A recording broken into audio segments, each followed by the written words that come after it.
Hello दोस्तों, स्वागत है आप सबका एक बार फिर से चैनल में। ये दोस्तों आपका यूपी पीसीएस प्रीलिम्स और उसी के साथ आप लोगों का जो आरओ आरओ का पेपर होने वाला है उसका हम मॉक टेस्ट यहाँ पर करने वाले हैं। ठीक है, टेस्ट सीरीज है ये। तो यहाँ पर पहला टेस्ट है, आपको करा दिया गया है, आपको चैनल पे मिल जाएगा, अलग से प्लेलिस्ट भी बनी हुई है और ये उसी सीरीज का दूसरा वीडियो होने वाला है। ठीक है, तो चलिए हम लोग स्टार्ट करते हैं। यदि आप चैनल पर नए हैं तो चैनल को सब्सक्राइब जरूर कर लीजिएगा ताकि आगे आपको ऐसी अपडेट्स मिलती रहें। और आपको इसी चैनल पर रिवीजन सीरीज भी मिल जाएगी, प्लेलिस्ट बनी हुई, आराम से आप अच्छा खासा रिवीजन कर सकते हैं। फैक्ट्स जितने आपके लगभग क्वेश्चन पूछे जा सकते हैं यूपीपीसीएस में, तो वो आपको कराए गए हैं, तो आप उन्हें अच्छे से फॉलो कर लीजिएगा। तो चलिए हम लोग स्टार्ट करते हैं। तो पहला क्वेश्चन क्या है, प्राचीन दक्षिण भारत में संगम साहित्य के बारे में निम्नलिखित कथनों में से कौन सा एक सही है। ठीक है, यहाँ पर यह ध्यान दे जरूर दिया करिए कि सही पूछा गया है कि सही नहीं है पूछा गया है। देखिए, संगम कविताओं में भौतिक संस्कृति का कोई संदर्भ नहीं, क्या यह बात सही है? देखते हैं। वर्ण का सामाजिक वर्गीकरण संगम कवियों को ज्ञात है। संगम कविताओं में समर सौर्य का कोई संदर्भ नहीं है। संगम साहित्य में जादवी ताकतों को असंगत बताया गया है। तो यहाँ पर पहले का आपका बी नंबर से हो जाएगा, बाकी ये तीनों कथन है जो कि गलत है। ठीक है, संगम साहित्य आपका धर्मनिरपेक्ष साहित्य था। ये साहित्य हमारे समक्ष जो है आर्य और द्रविड़ संस्कृतियों के समन्वय का चित्र प्रस्तुत करता है, ये चीज ध्यान दीजिएगा। और जो संगम कालीन जो तमिल समाज था, ये उत्तर भारतीय समाज की भांति वर्ग भेद पर ही आधारित था, जहाँ पर चार वर्ण थे। ठीक है, और ये आपके कौन कौन थे? तो अंडनार ब्राह्मण कहलाते थे, अरसर ये आपके शासक वर्ग थे, वेनिगर वणिक वर्ग थे और वेल्लार ये आपके किसान वर्ग थे। अगला है, भारत में पाषाण युग के बारे में निम्नलिखित कथनों पर विचार करना है। तो पहला क्या है, विभिन्न युगों को पत्थर के औजारों के प्रकार और शिल्प विज्ञान के आधार पर पहचाना जाता है। दूसरा क्या है, विभिन्न युगों के अंदर औजारों के प्रकार और शिल्प विज्ञान में कोई क्षेत्रीय विभिन्नता नहीं है। तीसरा है, विभिन्न युगों की पाषाण युग संस्कृति पूरे उपमहाद्वीप में एक अमिश्रित एक रेखीय ढंग से एक समान विकसित हुई है। तो दूसरे देखिए यहाँ पर तीसरा कथन तो बिल्कुल ही गलत आ रहा है, क्योंकि अमिश्रित यानी एक तरह की थोड़ी ना थी हर जगह, तो आपका ये गलत हो जाएगा, ये गलत हो जाएगा। दूसरे देखिए क्या कह रहा है, विभिन्न युगों के अंदर औजारों के एक प्रकार और शिल्प विज्ञान में कोई क्षेत्रीय विभिन्नता नहीं थी। भाई साहब, कैसे क्षेत्रीय विभिन्नता तो हर जगह थी, ये भी आपको गलत हो जाएगा। तो केवल एक है जो कि सही होगा। ठीक है, देखिए काफी सिंपल रहते हैं, बस आप कथन अच्छे से पढ़िए तो आपका आंसर निकल आएगा। अगला है, हड़प्पा सभ्यता के बारे में निम्नलिखित कथनों में से कौन सा है जो कि सही है। शिल्प तथ्यों में असाधारण एकरूपता पाई जाती है। ठीक, जैसा कि मिट्टी के बर्तन, मोहर, ईंट और माप तौल की वस्तुओं से स्पष्ट है। बाद के हड़प्पा स्थलों में उसी निर्माण तकनीक को उपयोग में लिया गया है जो परिपक्व हड़प्पा स्थलों में प्रयुक्त की गई थी। तो क्या ये तीसरा कथन सही है दोस्तों? तो तीसरे में देखेंगे तो सही पूछा गया है आपसे, कौन सा सही है? तो आपके ये दोनों कथन है जो कि सही है। ठीक है, ये हड़प्पा सभ्यता के बारे में पूछा गया तो ये आपके दोनों कथन सही है। ठीक है, याद रखिएगा। अब देखिए, यहाँ पर आपसे पूछा गया है सूची 1 सूची 2 है। यहाँ पर ब्राह्मण ग्रंथ आपसे पूछेंगे तो ऋग्वेद का कौन सा है? तो ऋग्वेद का देखिए आपको जानकारी होनी चाहिए, ऐतरेय है। ए का थर्ड हो जाएगा, ए का थर्ड जैसे ही आप बनाएंगे तो ऑप्शन नंबर सी आपका सही हो जाएगा, चौथे का। ए का थर्ड, बी का क्या हो जाएगा? फोर्थ हो जाएगा, पंचवी सामवेद का। अथर्ववेद का क्या हो जाएगा? गोपथ हो जाएगा। यजुर्वेद का शतपथ हो जाएगा। ठीक, अगला क्वेश्चन क्वेश्चन है, निम्नलिखित में से कौन सा बुद्ध के जीवन से संबंधित नहीं था? तो देखिए, अलार कलाम था और चन्ना भी था, अगर आपने सुनी हो कहानी। इसके बाद बात करें आगे, क्या पूछा है, कौन सा संबंधित नहीं है, ये पूछा गया है इसमें। ठीक है, इसके बाद कंथक ये भी था, लेकिन गोसाल मखलिपुत्तिस जो है ये नहीं था, तो ऑप्शन नंबर बी है जो कि आपको यहाँ पर सही हो जाएगा। ठीक है, गोसाल मखलिपुत्तिस ये आपका आजीवक संप्रदाय से संबंधित थे, इनके संस्थापक थे, ये चीज आपको ध्यान देना है। और ये नालंदन में महावीर स्वामी के शिष्य बन गए थे, ये चीज आपको ध्यान देना, यानी ये जैन धर्म से संबंधित है और ये आपके आजीवक संप्रदाय के जो है संस्थापक भी माने जाते हैं। ठीक, अगला क्वेश्चन क्या है, निम्नलिखित मगध राजवंशों को कालक्रम में आपको दिखाना। देखिए, पहले तो आपका देखिए यहाँ पर नंद वंश था, नंद वंश को खत्म करके ही आपका मौर्य वंश बनता है। ठीक है, ये तो आपको पता ही होगा। तो यानी एक के बाद आपका तीन आएगा, एक के बाद तीन, तो एक के तुरंत बाद तीन आएगा, तो ये भी गलत हो जाएगा। अब इसके बाद देखेंगे तो हर्यक, हाँ, तो यही आपका बी, आपका छठवें का बी आपका आंसर होना चाहिए। तो ये आप देख सकते हैं 4 1 3 2, यही आपको हो जाए, क्योंकि पहले आपका क्या आता है, हर्रेक वंश आता है। ठीक है, हर्रेक वंश आता है। हर्रेक वंश की स्थापना किसने की थी, ये भी ध्यान दीजिएगा, बिंबिसार था। इसके बाद देखिए नंद वंश की महानंद करता है। मौर्य वंश की जो चंद्रगुप्त मौर्य करता है। शुंग वंश की पुष्यमित्र शुंग करता है। ठीक है, ध्यान दीजिएगा। अगला है देखिए सूची 1 सूची 2, मिलाना है इसे। तो यहाँ पर देखिए व्याकरण से संबंधित कौन सा है, तो ये अगर आपको जानकारी हुई तो आप हो सकता है आंसर निकाल लें। व्याकरण से संबंधित आपका तोलक का पीएम था, ये था बी का 4। तो बी का 4 आप जैसे ही मिलाएंगे देखिए आपका आंसर तुरंत निकला। ए का 2 हो जाएगा, त्रिकुलर आपका दर्शन था, बी का 4 हो गया, सी का 1 हो जाएगा, और मणि मैथिली आपका ये वाणिक का था। ठीक, अब देखिए प्रदेश के शहर और अवस्थिति देख लेते हैं। तो महोदय श्री किसे कहा जाता था, तो काफी ये क्वेश्चन रिपीट है ये, कई अगर आपने नॉलेज होगा तो आप जान सकते हैं कि महोदय श्री कन्नौज, ये तो सही है। कोल या कोयल अलीगढ़, इसे हम देखते हैं महोत्सव नगर महोबा, ये भी सही है। जेजाक भुक्ति, तो देखिए ये तो आपको जानकारी होनी चाहिए। जेजाक भुक्ति ये आपका बुंदेलखंड से है, जो कि समझ संबंधित है। ठीक, और कोल या कोयल आपका अलीगढ़ सही है। ठीक, अलाउद्दीन खिलजी की निम्नलिखित विजयों को कालक्रम से आपको व्यवस्थित करना है। तो यहाँ पर बात करें तो रणथंभौर, चित्तौड़, गुजरात और वारंगल आपको दिए गए हैं। तो नौवें का आपका क्या हो जाएगा, तो सबसे पहले क्या हो जाएगा आपका गुजरात। इसके बाद देखिए इन्होंने रणथंभौर जीता था। रणथंभौर के बाद आपका चित्तौड़गढ़ गए थे, और लास्ट में आपका वारंगल हो जाएगा, यानी ऑप्शन नंबर सी आपका सही आंसर हो जाएगा। ठीक है, गुजरात को इन्होंने 1299 में जीता था, रणथंभौर को 1301 में, चित्तौड़ को ध्यान दीजिएगा 1303 में, वारंगल 1310 में। ग्रंथ है, रचनाकार इन्हें मिलाना है आपको। तो यहाँ पर हम देखें रागमाला। तो रागमाला किसने लिखी है, तो ए का थर्ड हो जाएगा पुंडरीक विट्ठल।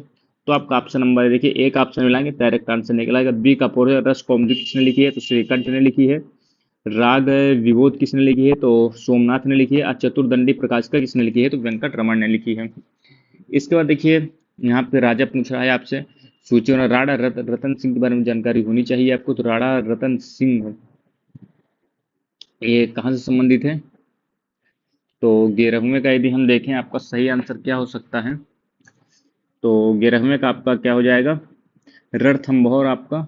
रणथंभौर से हमीर देव संबंधित है, तो ए का थर्ड हो जाएगा। ए का थर्ड आप लाएंगे तो ऑप्शन नंबर डी है, जो कि सही हो जाएगा। बी का चित्तौड़ का ध्यान दीजिएगा, बी का फोर ये गुजरात से संबंधित है। चित्तौड़ से यहाँ पर देखिए एक गलत लिखा है, यहाँ पर देखिए राणा रतन सिंह नहीं होगा, यहाँ पर ये गुजरात हो गया, मिसप्रिंट है। ठीक, ये गुजरात किसा है यहाँ का, यहाँ पर राणा रतन सिंह, क्योंकि एक तरफ राजा हैं एक तरफ आपके जगह हैं। ठीक, तो चित्तौड़गढ़ से आपका कौन संबंधित है, राजा रतन सिंह संबंधित थे। देवगिरी से आपके कौन है, तो सी का 2 हो जाएगा, राजा रायचंद्र।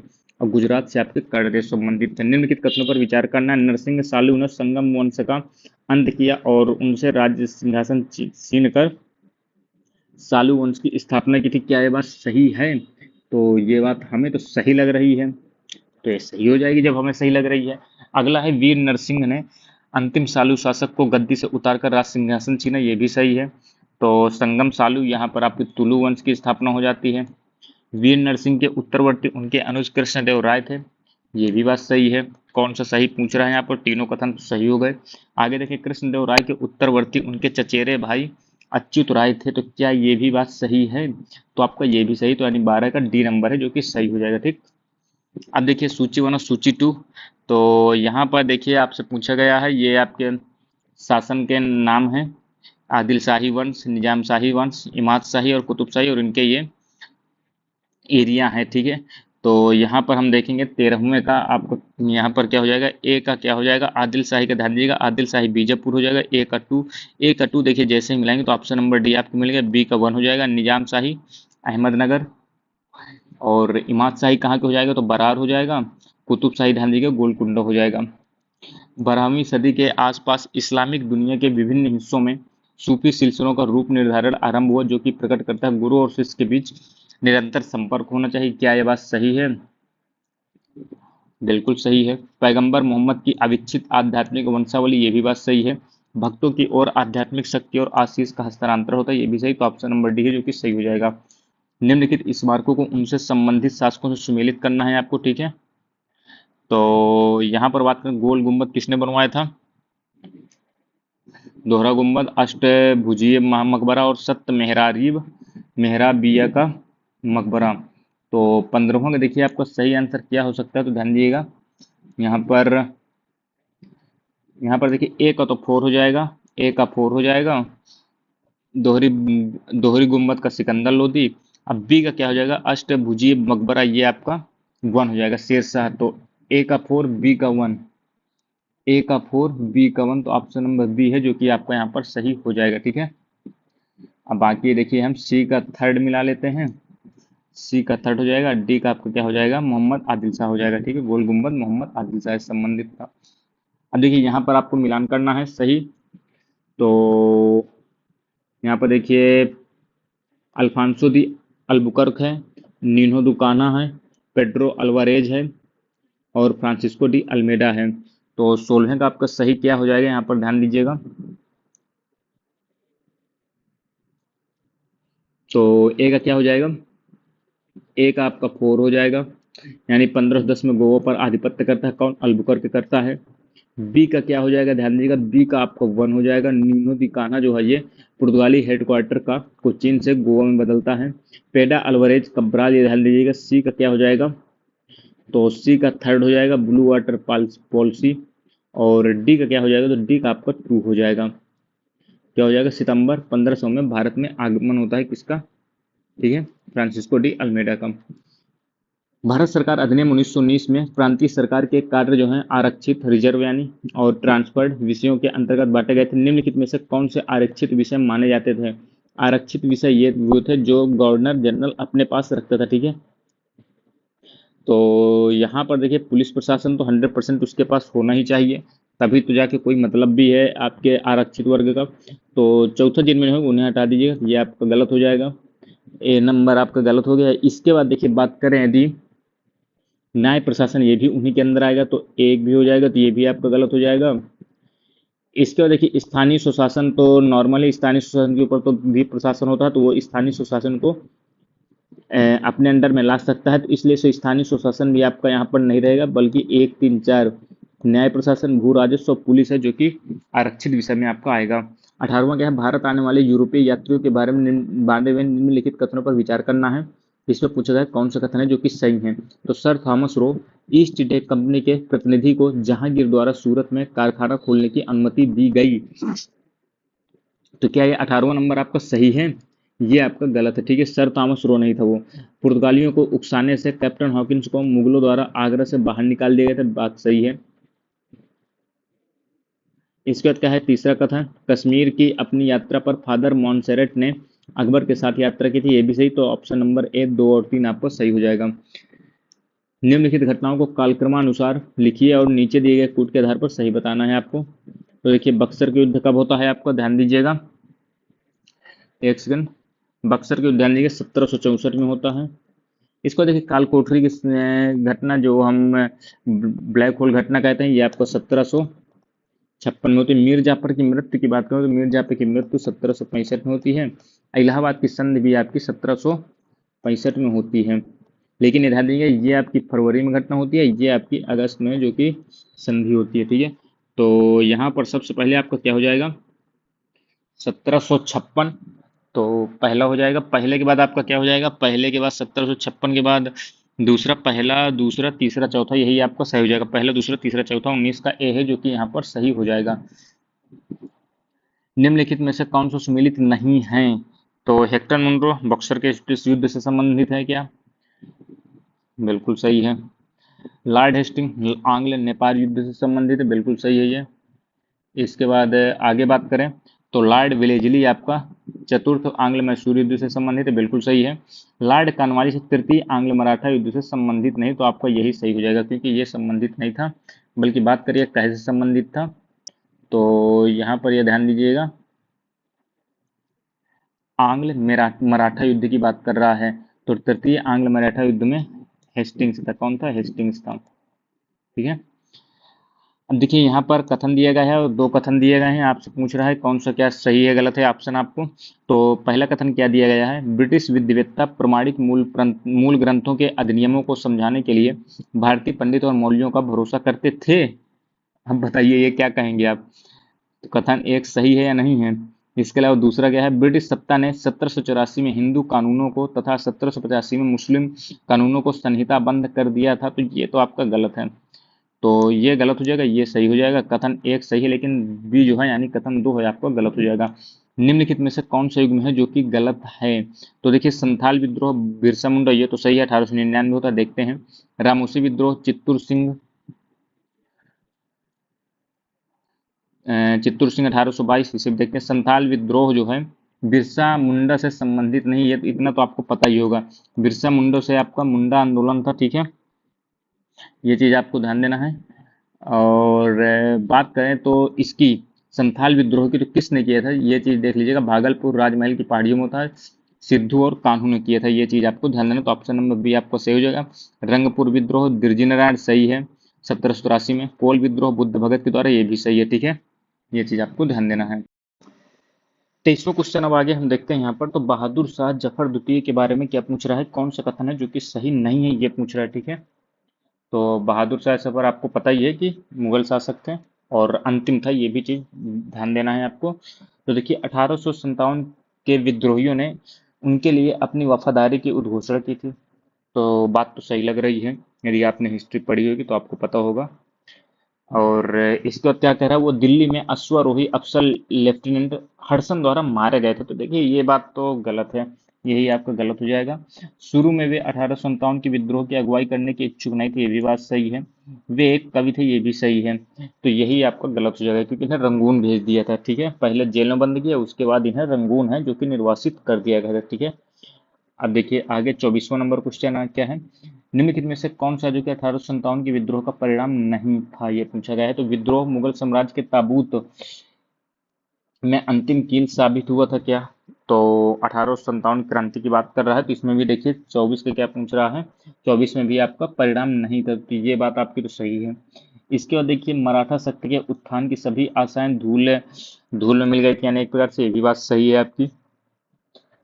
इसमें कंपनी के शासन को समाप्त कर दिया था, बिल्कुल सही है। ब्रिटिश गवर्नमेंट के अंदर सीधा चली गई थी शासन, और वायसराय कहा जाने लगा था गवर्नर जनरल को। इसके कारण ईसाई धर्म का प्रसार हुआ, तो ये बात आपकी गलत है, तो यही आपको सही है, क्योंकि ईसाई धर्म का प्रसार आप देखेंगे तो 1813 के आसपास से ही होने लगा था, ठीक है, जब आपका रेगुलेटिंग आते हैं। स्वामी दयानंद सरस्वती देवी और देवताओं की मूर्ति के पूजा के विरुद्ध थे क्या ये। तो बात तो ये देखिए आपकी क्या है, क्या पूछ रहा है कौन सा सही है, तो बात तो सही है।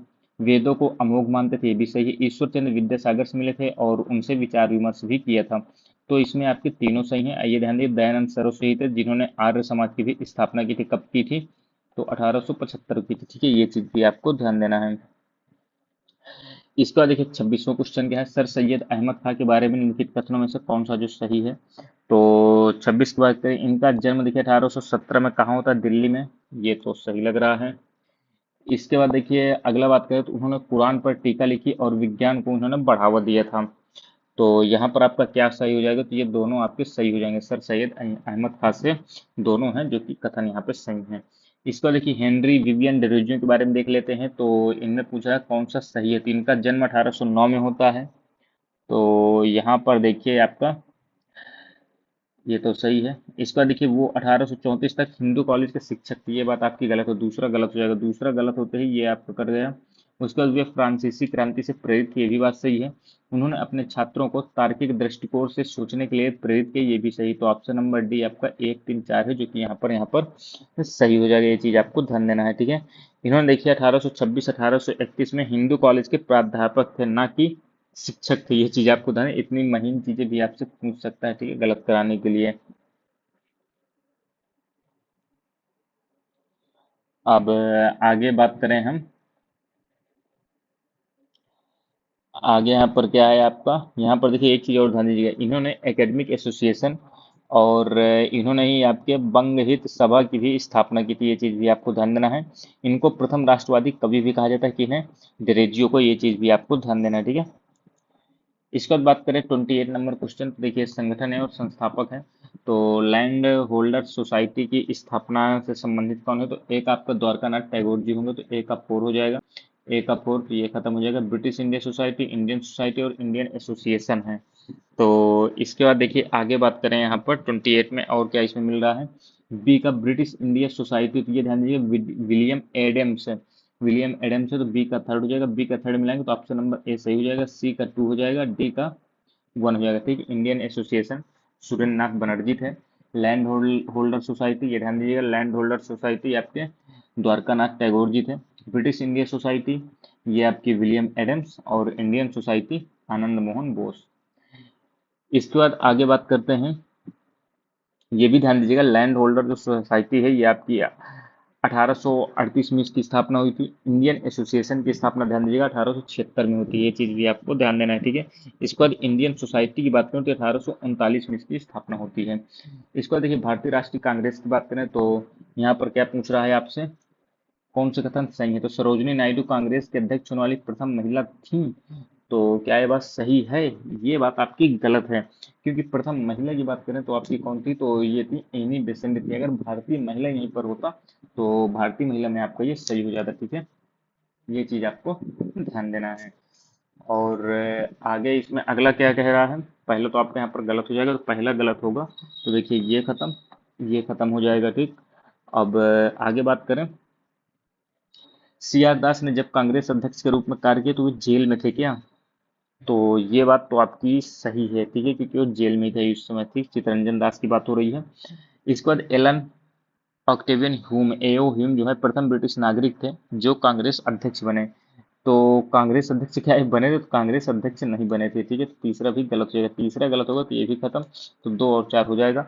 अल्फ्रेड वेब जो है आपका 1894 में कांग्रेस के अध्यक्ष थे। ठीक है, ये चीज आपको ध्यान, 1894 की बात हो रही है। ठीक है, ये मद्रास अधिवेशन आपका है हुआ था। अब देखिए यहाँ पर आपकी अनुसूचियां आ गई, तो देखिए 8वीं अनुसूची में तो डी का तो थर्ड हो जाएगा। ठीक, डी का थर्ड आप मिलाएंगे, देखिए ए के में तो आपका ऑप्शन नंबर सी हो जाएगा। ठीक, ए का 4 हो जाएगा। तृतीय अनुसूची में क्या है, तो संसद और राज्य विधानमंडलों द्वारा बनाई जाने वाली विधियों की विषय सूची है। ठीक,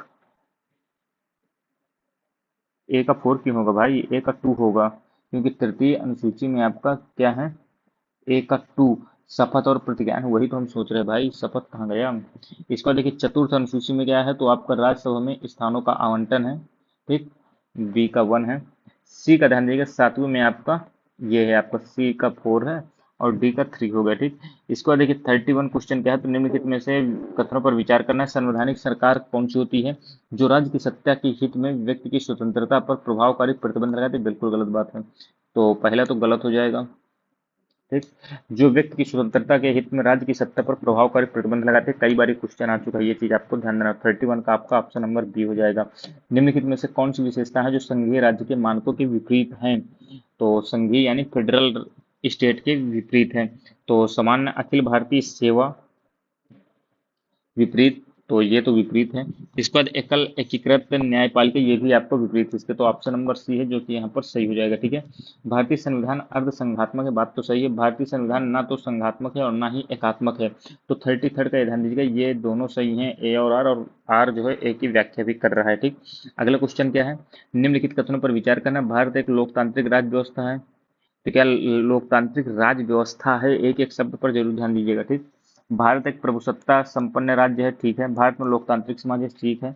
भारत एक कल्याणकारी राज्य है, ये भी सही, तो आपका ऑप्शन नंबर डी है जो कि यहाँ पर सही हो जाएगा। ठीक, 35 नंबर क्वेश्चन का है, देखिए मौलिक अधिकार ये आपके कहाँ है, तो मौलिक अधिकार की बात हो रही है, तो ये आपके भाग 3 में, ए का 2 में। ठीक, मौलिक कर्तव्य, इसके बाद संघ है और आपात उपबंध है। तो देखिए आपात उपबंध डी का तो थर्ड हो जाएगा, तो डी का थर्ड आप मिलाएंगे तो ऑप्शन नंबर ए आपका सही हो जाएगा। बी का 1 हो जाएगा, और संघ आपके कहाँ है, तो ये भाग 5 में उल्लिखित है। ठीक है, इसका देखिए धारा 17 तो काफी सिंपल है, कौन सा सम्मिलित नहीं, तो धारा 17 छुआछूत से संबंधित धारा, इकाई जीवन और व्यक्तिगत स्वतंत्रता की बात करता है। तो क्या ये बात सही है, तो बात तो यहाँ पर सही लग रही है हमें। ठीक है, तो ये भी आपका सही हो जाना चाहिए। धारा 24 की बात करें तो प्राथमिक शिक्षा अधिकार, ये धारा 24 से संबंधित थोड़ी ना है। ठीक है, यहाँ पर धारा की जगह आर्टिकल आप समझिएगा। ठीक है, धारा 29 या आर्टिकल 29 अल्पसंख्यकों की संस्कृति की रक्षा से संबंधित, तो ये बात तो सही है। और यहाँ पर देखिए आर्टिकल बात करें तो 24 है, ये कारखाना और अन्य जोखिमपूर्ण कार्यों में बच्चों के नियोजन से संबंधित है, जिसमें निषेध किया गया है उन्हें काम करने से। ठीक है, अब देखिए आगे बात करें तो आर्टिकल 15 और आर्टिकल 16(4) में क्या है, तो अन्य पिछड़ा वर्ग से संबंधित है, तो ए का 4 हो जाएगा। ए का 4 आप मिलाएंगे तो ऑप्शन नंबर बी आपका सही हो जाएगा, बी का 2 हो जाएगा। अनुच्छेद 15 6 और 16 6 किससे संबंधित हो जाएगा, तो ये पंचायती राज संस्थाओं से संबंधित होगा क्या, 37 में। तो दोस्तों यहाँ पर देखिए यही थोड़ा सा गलत हुआ, यहाँ पर ध्यान दीजिएगा, ए का आपका थर्ड होगा, ठीक है। ए का क्या हो जाएगा, यहाँ पर 15 के 4 और 16 के 4, ए का थर्ड होगा, तो ए का थर्ड आप देखेंगे तो ये होगा, ठीक है। यहाँ पर दोस्तों मैंने बताया सीरियल टिक गलत कर दिया, टिक गलत कर दिया, बाकी मैंने यही तो बताया कि ए का थर्ड होगा, यानी अनुच्छेद 15 का 4 और 16 का 4 ये किससे संबंधित होगा, तो यहाँ पर ध्यान दीजिएगा, एक सेकेंड, ये आपका ए का क्या हो जाएगा, ए का थर्ड हो जाएगा, बी का 4 हो जाएगा। अनुच्छेद 15 का 6 16 से किससे संबंधित होगा, ईडब्ल्यूएस से, जो कि 103वें संविधान संविधान संशोधन से जुड़ा था। इसके बाद सी का क्या हो जाएगा, तो सी का 2 हो जाएगा, ठीक है। अनुच्छेद 243 डी जो है ये पंचायती राज संस्थाओं से संबंधित है, और आर्टिकल 330 ये आपका लोकसभा सीटों से संबंधित है। राज्य विधायिका के संबंध में अनुच्छेदों का सुमेलन करना है आपको, तो देखिए यहाँ पर राज्य में विधायिका का गठन और वित्त विधेयक की परिभाषा तो आपको पता होनी चाहिए, कहने हैं। तो वित्त विधेयक की परिभाषा 38 क्वेश्चन की बात करें तो इसमें ध्यान दीजिएगा क्या हो जाएगा, तो देखिए वित्त विधेयक की परिभाषा ये आर्टिकल 195 में है, सदस्यों के वेतन भत्ते आर्टिकल 168 में ही है, विधानसभा में अध्यक्ष और उपाध्यक्ष की बात आर्टिकल 199 में है, 199 में, और राज्यों में विधायिका का गठन 178 में उल्लेखित है, ये चीज आपको ध्यान देना है।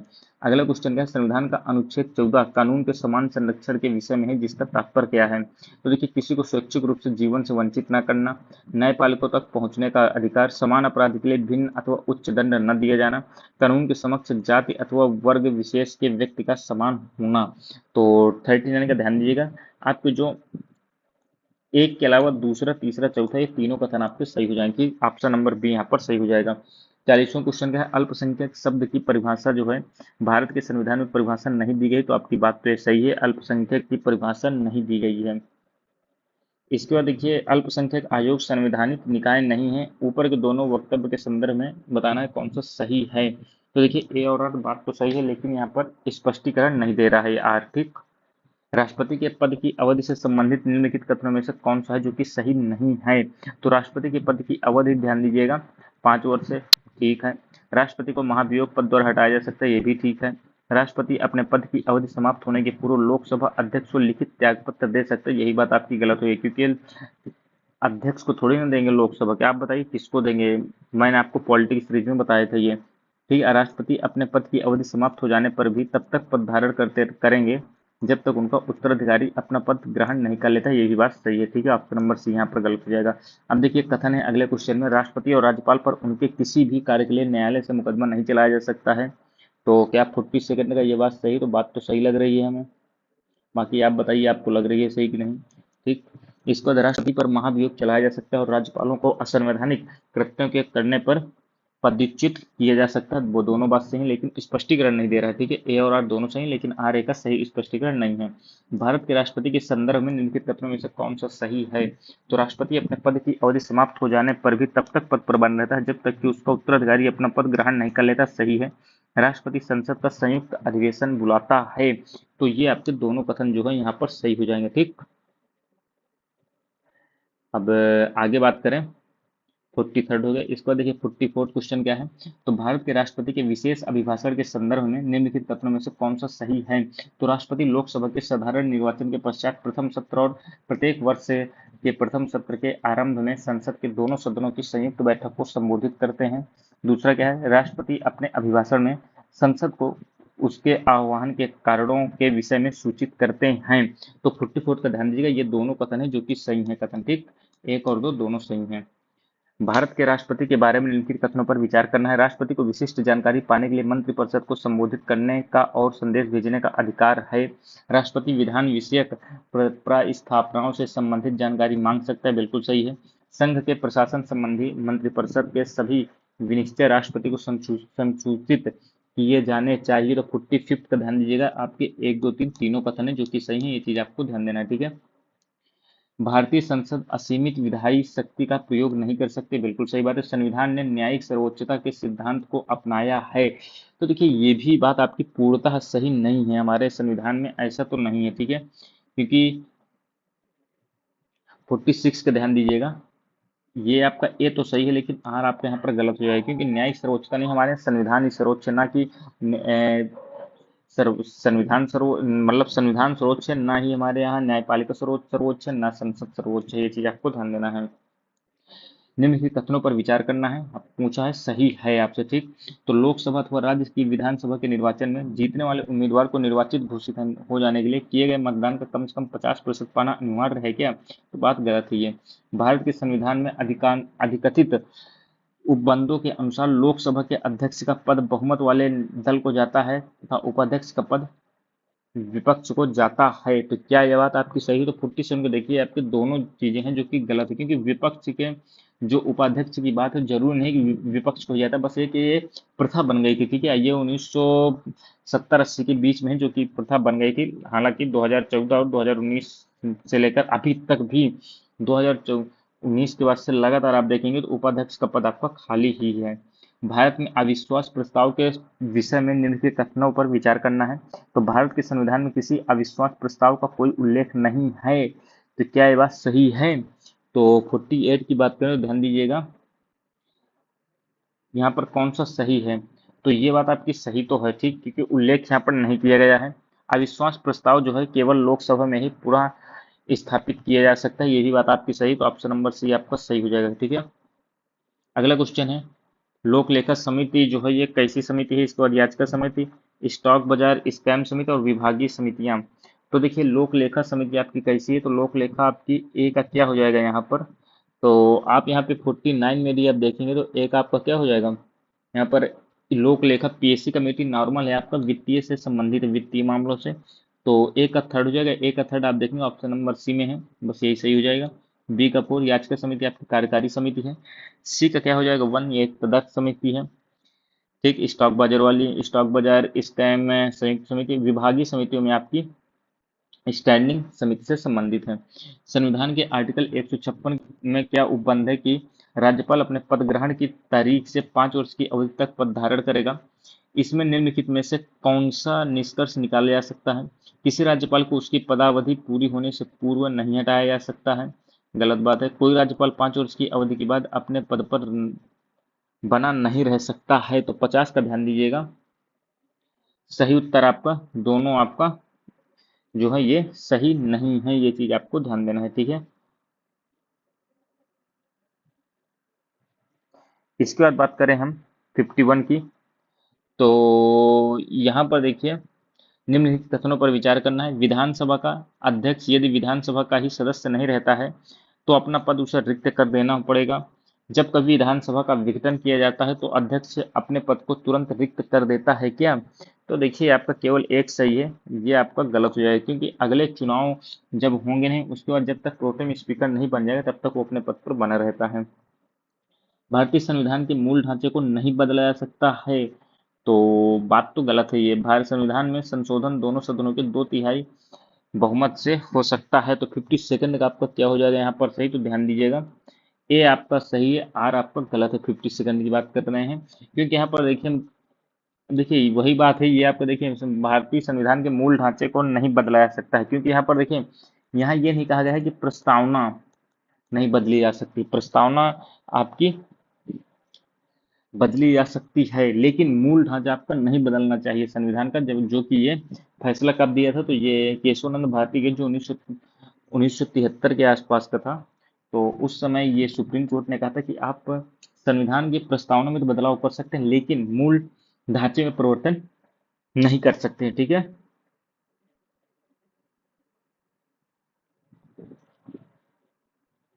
अगला क्वेश्चन है शिक्षा का अधिकार। तो शिक्षा का अधिकार ए का थर्ड हो जाएगा, तो ए का थर्ड आप मिलाएंगे, ठीक।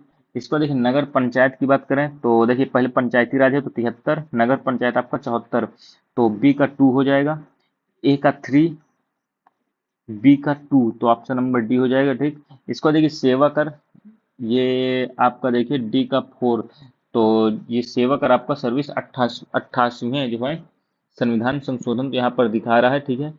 तो ये आपको ध्यान देना है, ठीक। सर्विस टैक्स की बात हो रही है, ठीक है, ना कि जीएसटी, ये चीज आपको ध्यान देना है। इसको देखिए, गंगा नदी के बगल में आपकी कौन सी नदी पड़ती है? तो गंगा नदी के बगल में आपका कौन सा शहर पड़ता है? देखिए यहाँ पर पहले गोरखपुर आपको देखिए राप्ती नदी के बगल में है, तो बी का 4 हो जाना चाहिए। बी का 4 आप मिलाएंगे तो ये खत्म, ये खत्म।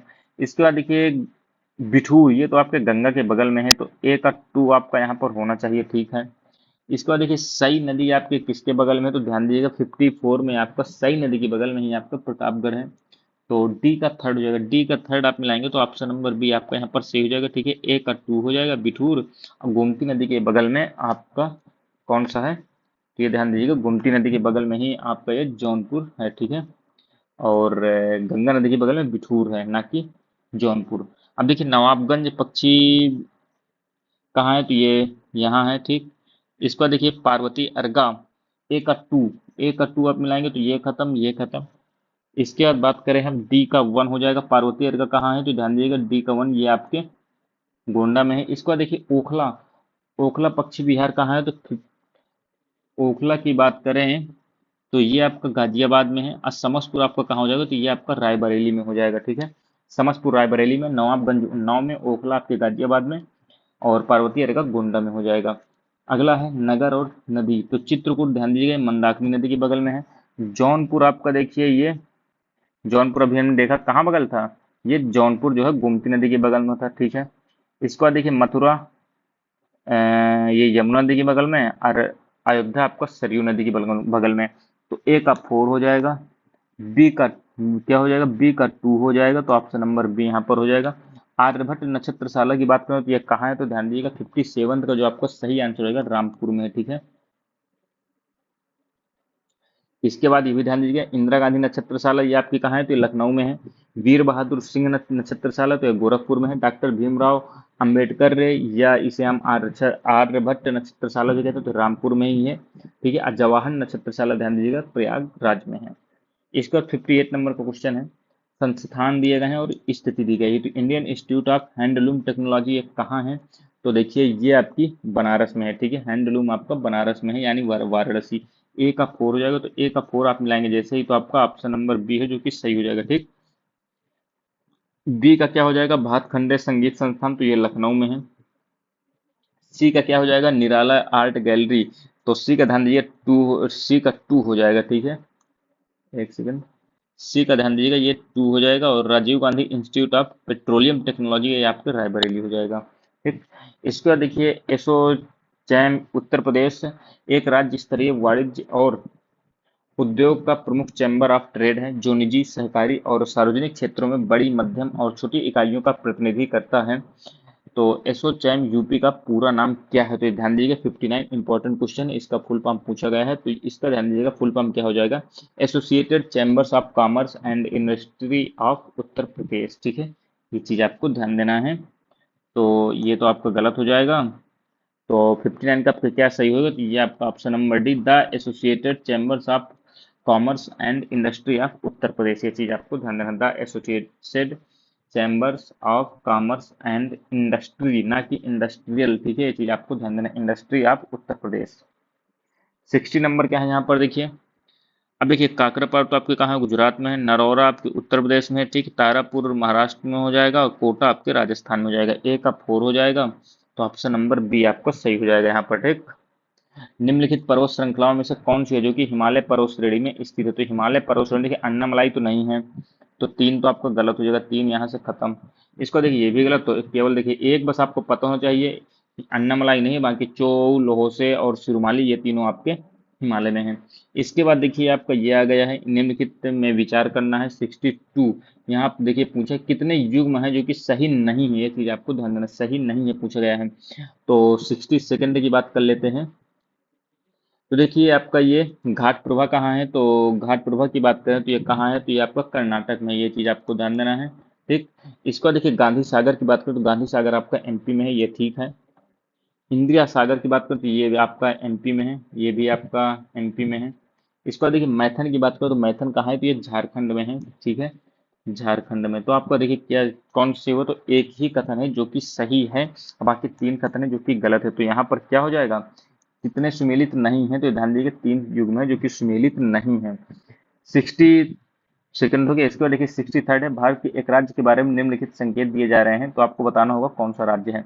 इसे लाल नदी और नीली पहाड़ियों वाली भूमि कहा जाता है, ठीक है। इसमें जो है भारत के 6 में से 3 भू आकृतिक प्रावधान प्रभाग है जो कि डिवीजन पाए जाते हैं। यह देश के कुल क्षेत्रफल का 2.39% है जो कि ये फैला हुआ है। तो 63 का ध्यान दीजिएगा, सही आंसर क्या हो जाएगा, असम हो जाएगा आपका, ठीक है। अगला क्वेश्चन है देखिए, सूची 1 सूची 2। तो यहाँ पर क्या है, आपको मौसम बताना है किसका क्या है। अब देखिए दिल्ली आपकी कैसी है, तो दिल्ली में आपको कैसा महसूस होता है, सबसे पहले तो ये बताइए। तो दिल्ली आपके देखिए अर्ध शुष्क है। ए का 2, अब देखिए जैसे ही ए का 2 मिला आपका आंसर मिल गया। बी का 3 हो जाएगा, उष्ण आर्द्र है मुंबई। इसके बाद देखिए सी का 1, ये शुष्क है आपका, जो जोधपुर राजस्थान के एरिया शुष्क ही है, ठीक है। तो सी का 1 हो जाएगा। इसके बाद देखिए डी शिलांग आपको कैसा है, तो आर्द्र है, ये चीज आपको ध्यान देना है। निम्नलिखित पर विचार करना है। तो यहाँ पर भी देखिए आपसे क्या पूछा है, कितने जो हैं युग्म सही सुमेलित हैं। 65 नंबर क्वेश्चन है। तो यहाँ पर ध्यान दीजिए, श्री सैलम या कहाँ है, नल्लामला पहाड़ियों में। तो ये तो आपका सही लग रहा है, और ये आंध्र प्रदेश में है। ओमकारेश्वर की बात तो ये आपके मध्य प्रदेश में है, और ये ध्यान दीजिएगा ये मंदाता पहाड़ी पर है। कहाँ है, तो मंदाता पहाड़ी पर है और एमपी में है। पुष्कर की बात करें तो पुष्कर आपका ध्यान दीजिएगा, पुष्कर जो है, पुष्कर ये राजस्थान में है, ये चीज आपको ध्यान देना है, ठीक है। कहाँ है, ये आपके राजस्थान में है पुष्कर, ठीक। आगे बात करें, राज्य और सबसे ऊंची चोटी, तो केरल की आपकी सबसे ऊंची चोटी आपको देखिए यहाँ पर मिलान करना है, ठीक है। तो उत्तराखंड की तो आपको देखिए नंदा देवी हो जाएगी, सी का 2 हो जाएगा। सी का 2 आप मिलाएंगे, देखिए तुरंत आंसर आपको मिल गया, ठीक। केरल की आपकी क्या हो जाएगी, अनाईमुड़ी हो जाएगी। और नागालैंड की क्या हो जाएगी, सारामती हो जाएगी। उत्तराखंड की नंदा देवी, और तमिलनाडु की डोडा बेट्टा, ठीक। अगला है, प्रायद्वीपीय पठार के संबंध में कौन सा कथन है जो कि सही नहीं है, तो ठीक है। तो 67 नंबर क्वेश्चन की बात कर लेते हैं यहाँ पर। तो इस भूखंड की लंबाई 1000 से 1500 मीटर है। प्रायद्वीप की ऊंचाई जो है पश्चिम से पूर्व की ओर कम होती जाती है। प्रायद्वीप की जो ऊंचाई है वो पश्चिम से पूर्व की ओर जाएंगे तो आपकी ये कम होती जाएगी। क्या ये बात सही है, देखते हैं। इसमें पूर्व में गिर पहाड़ियां तथा पश्चिम में राजमहल की पहाड़ियां हैं।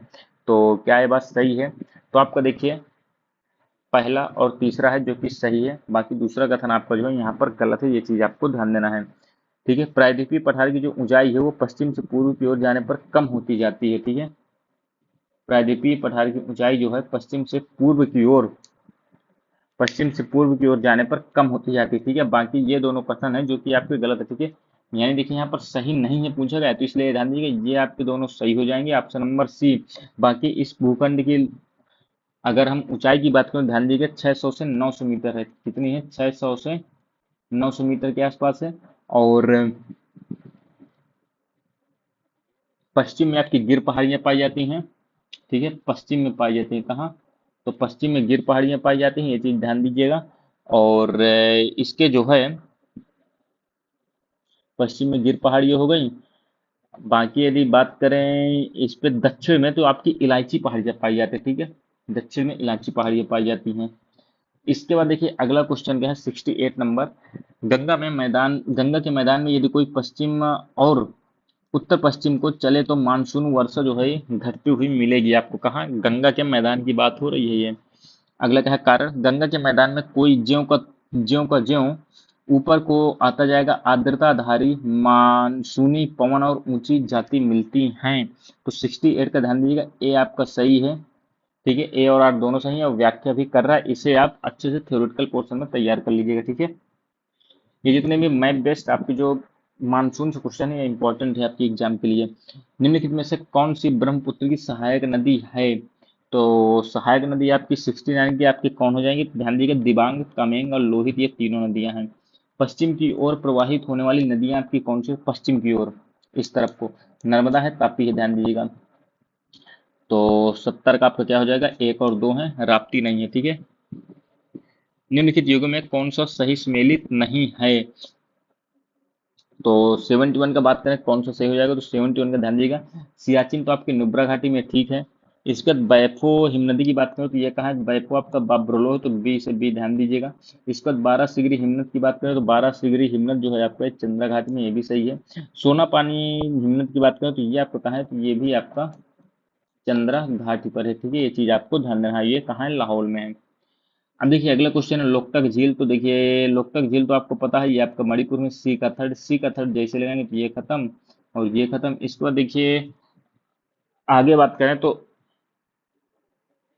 ए का टू, बी का वन, सी का थर्ड हो जाएगा, सी का थर्ड हम देंगे, डी का फोर रहेगा, ठीक। अब देखिए साला झील कहाँ स्थित है आपकी, तो 72 में। देखिए साला झील की बात करें तो ये आपके अरुणाचल प्रदेश में है, नाम से आप समझ सकते हैं।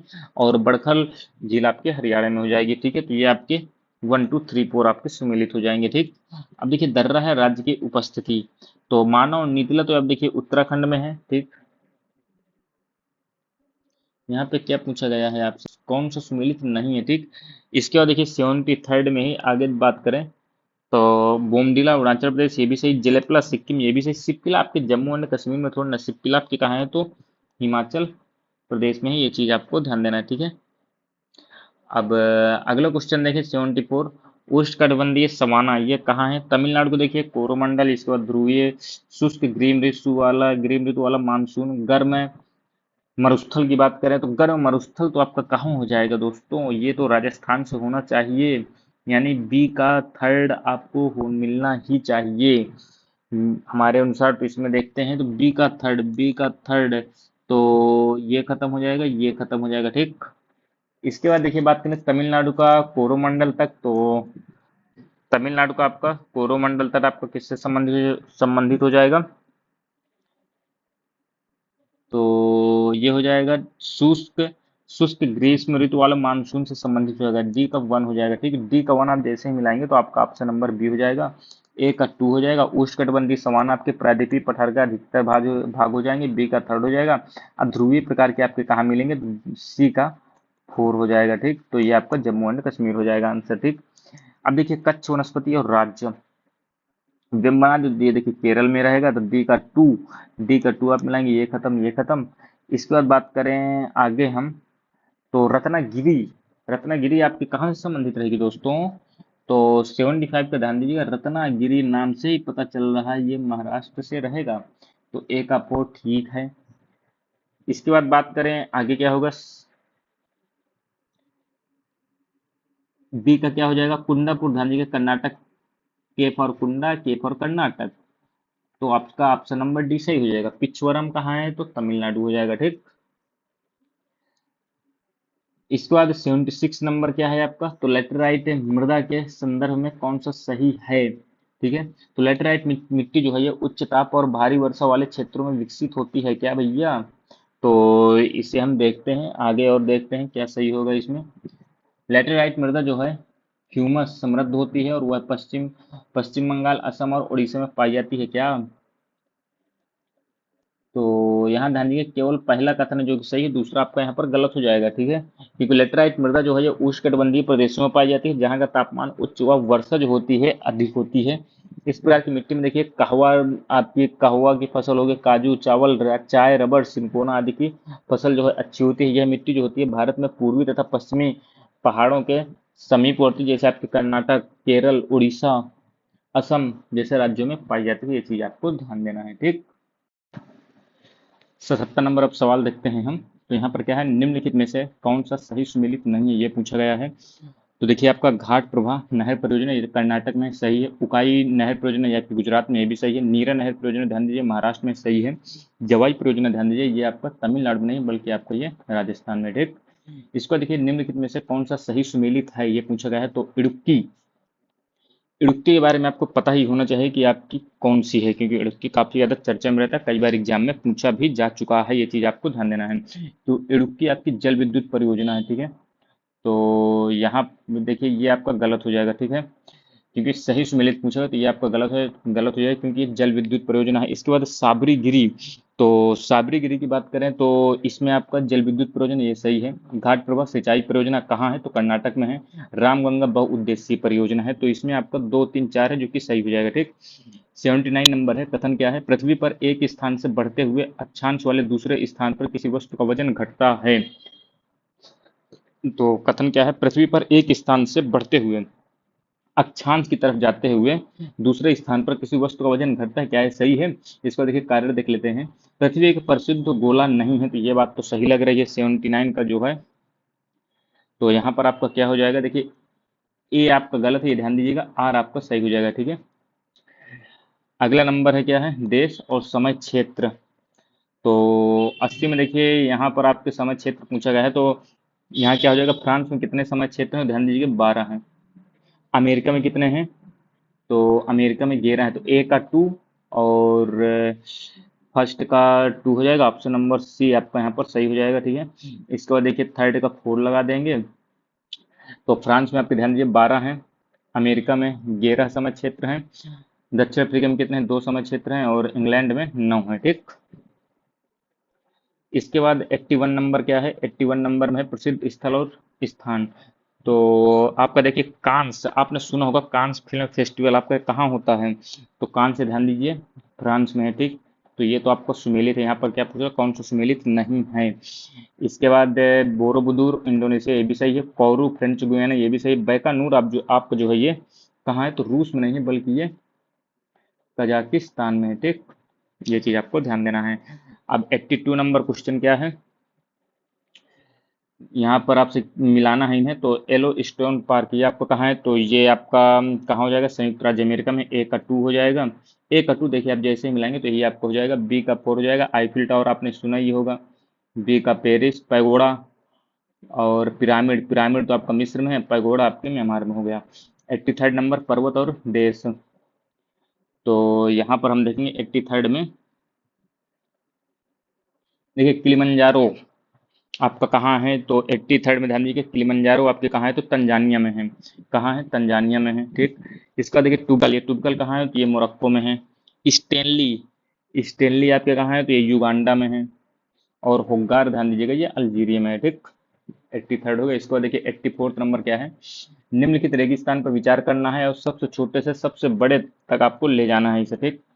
तो 84 का देखिए आपका सही आंसर क्या हो जाएगा, यहाँ पर देखिए सबसे छोटे से बड़ा बताना है, तो पहले नंबर में तो आपको यही आएगा ग्रेट सैंडी। ठीक है। क्योंकि ग्रेट सैंडी आपका कहाँ है, ऑस्ट्रेलिया में है। ठीक। गोबी, गोबी मरुस्थल कहाँ है, तो ये मंगोलिया में है। तो दूसरे नंबर पर ये आएगा, गोबी मंगोलिया में है। इसके बाद क्या आएगा दूसरा, तो ये आपका अरेबियन मरुस्थल जो है ये कहाँ पाया जाता है, तो अरेबियन मरुस्थल ध्यान दीजिए पश्चिमी एशिया में है जो कि पाया जाता है। ठीक। इसके बाद सहारा मरुस्थल, तो सहारा मरुस्थल ये आपका कहाँ है, तो उत्तरी अफ्रीका में आपका ये पाया जाता है। ठीक। ये भी चीज आपको ध्यान देना है। तो ऑप्शन नंबर बी है जो कि यहाँ पर सही हो जाएगा। माउंट एटना कहाँ है, तो ये इटली में है। ठीक। इसके बाद कोटोपैक्सी, कोटोपैक्सी आपके इक्वाडोर में है। ए का 3 हो जाएगा, तो ऑप्शन नंबर सी यहाँ पे सही हो जाएगा। बी का देखिए यहाँ पर डी का क्या हो जाएगा, एक सेकंड दोस्तों, 85 की बात कर रहे हैं ना, तो एटना तो आपकी इटली में है, ए का 3। तो यहाँ पर दोस्तों गलत है ये, इतना आपके, ये ध्यान दीजिए क्योंकि यहाँ पर देखिए ये कंफ्यूजन इन्होंने पैदा किया। इतना ध्यान दीजिए कहाँ है, सिसिली द्वीप पर है तो इटली का हिस्सा, लेकिन ये सिसिली द्वीप पर है, क्योंकि सिसिली भी अलग से दिया गया है ना, तो इतना ध्यान दीजिए सिसिली लगाएंगे। और इसके बाद आप क्या लगाएंगे, विसुवियस, ये भी आपका इटली में है। ठीक। ध्यान दीजिएगा इतना सिसिली द्वीप, अगर इटली भी होगा तो भी सही होगा, लेकिन यहाँ पर सिसिली दिया है, सिसिली लगाएंगे। विसुवियस आपका क्या हो जाएगा, इटली में हो जाएगा। ए का 4 हो जाएगा, तो ए का 4 और बी का 3, ए का 4 बी का 3 हो गया। इसको देखिए माउंट इरेबस, माउंट इरेबस कहाँ है, तो ध्यान दीजिएगा राजद्वीप में है। राजद्वीप कहाँ पड़ता है, तो अंटार्कटिका में है। कोटोपैक्सी इक्वाडोर, तो डी का 1 हो जाएगा। तो ऑप्शन नंबर डी आपका सही हो जाएगा यहाँ पर। इस पर बात करते हैं 86 नंबर की। तो 86 में ध्यान दीजिएगा, टाइबर नदी जो डेल्टा है, कास्पेड डेल्टा का उदाहरण नहीं है। टाइबर नदी डेल्टा तिरहिनियन सागर से निकलती है। यह नदी जो है रोम शहर से गुजरती है। ये वर्ल्ड ज्योग्राफी का है।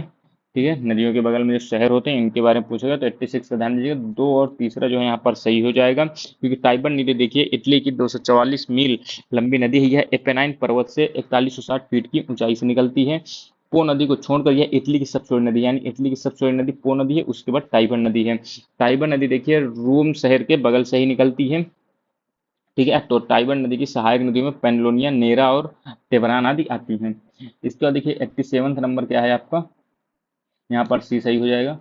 नगर और नदी, तो यहाँ पर देखिए वाशिंगटन डीसी, वाशिंगटन डीसी जो है ये किस नदी के बगल में है आपका, तो यहाँ पर ध्यान दीजिएगा ये आपको वाशिंगटन डीसी जो है पोटोमैक, ए का फोर है तो ये दोनों गलत हो जाएंगे।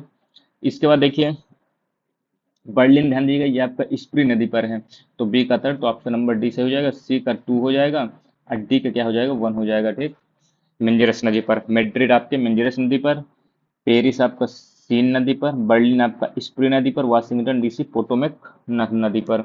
इसके बाद देखिए सूची 1 और सूची 2 को मिलाना है।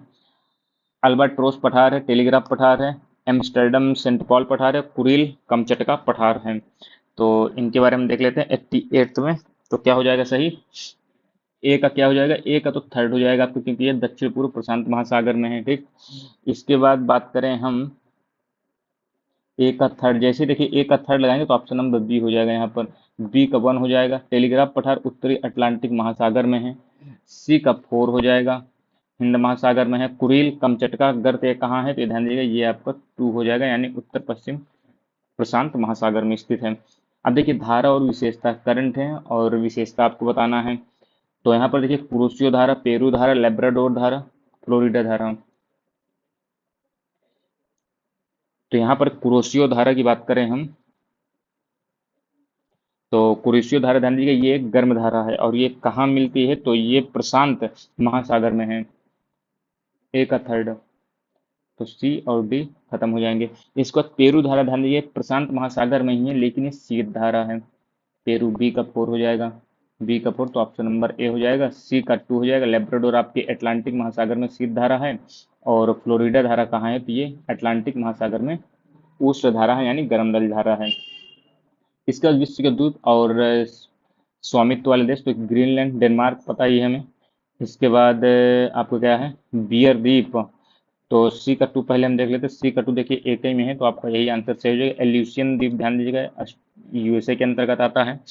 बियर द्वीप की बात करें तो ये आपका नॉर्वे, और फ्रेंच जोसेफ द्वीप ये आपका रूस हो जाएगा। एनजीटी किस प्रकार केंद्रीय प्रदूषण नियंत्रण बोर्ड से भिन्न है, तो एनजीटी का गठन देखिए एक अधिनियम द्वारा किया जाता है, जबकि सीपीसीबी का गठन सरकार के कार्यपालक आदेश से हुआ है। तो क्या ये बात सही है, देखते हैं। एनजीटी पर्यावरण न्याय उपलब्ध कराता है और उच्चतम न्यायालयों के मुकदमों के भार को कम करने के लिए सहायता करता है, जबकि सीपीसीबी झरनों और कुओं की सफाई को प्रोत्साहित करता है तथा देश में वायु की गुणवत्ता में सुधार लाने का प्रयास करता है। ये बात आपकी सही है, ठीक, बल्कि ये पहला आपका गलत हो जाएगा, क्योंकि एनजीटी की स्थापना देखिए 2010 को होती है एक्ट के माध्यम से, बात तो सही है। ठीक, लेकिन सीपीसीबी ध्यान दीजिए ये एक वैधानिक निकाय है, जिसे सितंबर 1974 में एक्ट के माध्यम से इसे भी स्थापित किया गया था। ठीक है, 1974 के एक्ट का था, एक्ट का नाम क्या था, जल प्रदूषण निवारण एवं नियंत्रण अधिनियम 1974। ठीक है, ये चीज आपको ध्यान देना है। 92 नंबर देखते हैं। जीवमंडल एक खुला विवृत तंत्र का उदाहरण है, तो क्या ये बात सही है, ठीक है। जीवमंडल में पदार्थ के प्रारंभिक निवेश के बाद पुनः नए पदार्थों का निवेश नहीं हो सकता है, परंतु ऊर्जा के निवेश एवं बहिर्गमन में कोई प्रतिबंध नहीं होता, तो ये आपका गलत हो जाएगा। तो ए सही है और आर आपका गलत हो जाएगा। ठीक, 93 देखिए नोकरेक कहाँ है, तो नोकरेक देखिए आपके मेघालय में है। सी का 5 हो जाएगा, सी का 5, तो ये खत्म और ये खत्म। इसके बाद देखिए सिमलीपाल, तो सिमलीपाल है, दिहांग दिबांग है और कोल्ड डिजर्ट है। तो 93 में आगे देखिए हम, तो सिमलीपाल आपका कहाँ है, तो सिमलीपाल तो उड़ीसा में है, तो ए का 4 हो जाएगा, ए का 4 ठीक है। तो ए का 4 आपका यही ऑप्शन नंबर डी है, जो कि यहाँ पर सही हो जाएगा। ठीक है, ए का 4 हो जाएगा। दिहांग दिबांग कहाँ हो जाएगा आपका, अरुणाचल प्रदेश में हो जाएगा। नो करेक्ट तो मैंने बता ही दिया। इसके बाद डी का क्या हो जाएगा, डी का एक सेकंड, डी का क्या हो जाएगा 1 हो जाएगा। कोल्ड डेजर्ट आपकी हिमाचल प्रदेश में। ठीक, इसका देखिए इको सेंसिटिव जोन के संदर्भ में निम्नलिखित में से कौन सा कथन है जो कि सही है, तो इको सेंसिटिव जोन वन जीव संरक्षण अधिनियम 1972 के अधीन घोषित किए जाते हैं। पारिस्थितिकी संवेदी क्षेत्र यानी इको सेंसिटिव जोन जो है घोषित करने का प्रयोजन है उन क्षेत्रों में केवल कृषि को छोड़कर सभी मानव क्रियाओं पर प्रतिबंध लगाना। तो क्या ये बात सही है? तो दोस्तों दोनों बात आपकी गलत है ये। ठीक है, क्योंकि दोनों चीज गलत है, क्योंकि पर्यावरण संरक्षण 1986 के तहत जो भी आपके इको सेंसिटिव जोन होते हैं इनमें रात्रि के समय व्यावसायिक प्रयोजन वाले वाहनों के आवागमन या कृषि कृषि समेत अन्य मानव क्रियाओं का उचित दृष्टि से विनियमन किया जाता है। ठीक है, ये चीज आपको ध्यान देना है। आगे बात करें 95 नंबर, तो एक पोषक स्तर से दूसरे पोषक स्तर पर पहुंचने में प्रयोग योग्य ऊर्जा की मात्रा स्थिर रहती है। बिल्कुल गलत बात है। एक पारिस्थितिकी तंत्र में ऊर्जा की मात्रा स्थिर रहती है और कभी भी नहीं बदलती है। तो क्या ये बात सही है? कथन एक और दो आपके दोनों गलत हो जाएंगे, क्योंकि ये भी बात आपकी गलत है। ठीक है, यहाँ पर एक स्तर से दूसरे स्तर पर जाने पर 10% ऊर्जा का जो है ह्रास होता है, जिसे हम लिंडेमान की ऊर्जा स्थानांतरण का नियम भी कहते हैं। ठीक है, अब देखिए आपका वैश्विक तापन किसके कारण से होता है? यहाँ पर वैश्विक तापन ओजोन छिद्र, तो देखिए डी का थर्ड हो जाएगा। ओजोन छिद्र डी का थर्ड मिलाइए आप, तो डी का थर्ड तो कोई नहीं है। तो ठीक है, आगे देखते हैं। अरे यार, डी का थर्ड भाई साहब, यही होती है गलतियां छोटी छोटी सी। यहाँ पर देखिए डेसिबल में हम क्या मापते हैं? डेसिबल में हम ध्वनि ध्वनि से संबंधित है। बी का क्या होगा? बी का थर्ड हो जाएगा। तो बी का थर्ड देखेंगे तो एक तो गलत हुआ, बाकी तो अभी नहीं हो रहे हैं। इसको देखिए, त्वचा कैंसर किससे होता है? त्वचा कैंसर ध्यान दीजिएगा, जो त्वचा कैंसर का कारण होता है वो क्या होता है? पराबैंगनी प्रकाश ही है। यदि पराबैंगनी प्रकाश जो है डायरेक्ट आपके शरीर में पड़ने लगेंगी, अगर वहां पर ओजोन की लेयर न होगी, तो आपको त्वचा कैंसर हो सकता है। तो ए का 2 हो जाएगा। ठीक है, तो ये भी खत्म हो जाएगा। वैश्विक तापन किसके कारण से बढ़ता है भाई? तो वैश्विक तापन तो आपका सी का क्या हो जाएगा? CO2 के कारण बढ़ता है। ओजोन छिद्र आपका CFC से संबंधित, तो ऑप्शन नंबर क्या हो जाएगा यहाँ पर? बी है, जो कि सही हो जाएगा। ठीक है, निम्नलिखित कृषि पद्धतियों पर विचार करना है आपको। समोच्च बांध, अनुपद सेशन और शून्य जुताई वैश्विक जलवायु परिवर्तन के संदर्भ में उपयुक्त में से कौन सी मृदा में कार्बन प्रच्छादन या संग्रहण में सहायक होते हैं? तो 96 में 97 पे ध्यान दीजिएगा, आपका सी 1 2 3 तीनों आपके सही हो जाएंगे। क्योंकि कार्बन संग्रहण क्या होता है? वायुमंडलीय कार्बन को अवशोषित करने की एक विधि है। ये चीज आपको ध्यान देना है। तीनों पद्धतियां हैं जो इनके लिए फायदेमंद होती हैं। ठीक है, ये मृदा उर्वरता को बनाए रखने में सहायक है। अब देखिए वन संरक्षण अधिनियम, पर्यावरण संरक्षण अधिनियम, बी का तो 2 होगा। बी का 2 आप देखेंगे तो ऑप्शन नंबर डी आपका यहाँ से सही हो जाएगा। ए का 1 हो जाएगा। ये सभी सुमेलित हैं। वन संरक्षण अधिनियम 1980, पर्यावरण संरक्षण अधिनियम 1986, वायु प्रदूषण एवं नियंत्रण अधिनियम 1981, जल प्रदूषण नियंत्रण अधिनियम 1974। इसी के माध्यम से CPCB की भी स्थापना होती है। ठीक है, जो हमने अभी पीछे देखा था।